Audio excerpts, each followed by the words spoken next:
Hello Capricorn, thank you for joining me for your weekly forecast for week commencing the 15th of May. Over the last 3 weeks, the Sun has been working his way through the most upbeat and energised part of your situation.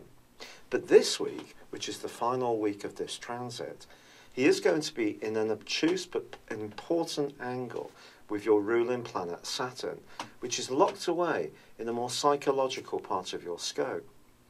Now, there is the chance to showcase your talents even more because Mercury, the planet of communication, returns to Taurus, and by the end of the week, it also returns to the point where the recent retrograde first began. So if there is a creative project or stream or even romance that's not quite been going forwards at the pace you would like, I do feel that progress is possible this week, but you may have to be more mindful of issues from the past or your own concerns or lack of confidence that potentially have been holding you back. But when we think about Mars and its go-getting energies in a combination with Jupiter, which is the planet of optimism, we rarely think of a lack of confidence. And those two continue to cooperate brilliantly through to the middle of this week. So if you are wanting to make progress around more worldly matters, that's great. But in order to really capitalise on this, you need to be utterly clear on what you're trying to do. And with Neptune still causing some confusion in the way that you think, potentially, in its angle to Neptune, it's possible that there could be parts of you that can almost try too hard to achieve your aims. It's probably better to narrow your focus, keep things simple, and really concentrate on what you can make a telling difference around. However, there can be one very important conversation this week with someone that you're very close to. This could be a sibling, a neighbour, or someone in your extended family that you have great trust for. Their reassurance and encouragement can really cheer you.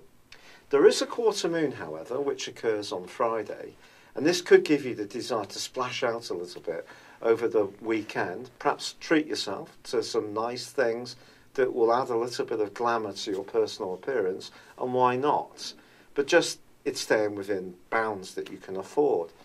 But by the end of the week, the Sun does transfer and starts its journey into the sign of Gemini. It's going to be there for the next 4 weeks. Briefly, it's going to co-inhabit with Mars. And I think as this week draws to a close, some of the creativity you have been thinking or expressing can be moulded into a more tangible output that can see you get some results which can actually give you a lot of satisfaction, but it does mean that you do need to really keep it simple. I think that's the central theme. As far as your relationships are concerned, with the Sun and also Mercury for much of this week in your 5th solar house, this is a time when you could feel more affectionate, but it's just about whether you're going to give yourself the permission to do this. And that means to some degree opening up and taking a little bit of a risk with your emotional security, not beyond the bounds of what's sensible, but if you do that, you could be surprised by the warmth of the responses you receive. It's been a real pleasure being with you. Thank you for joining me. Good luck, and goodbye for now.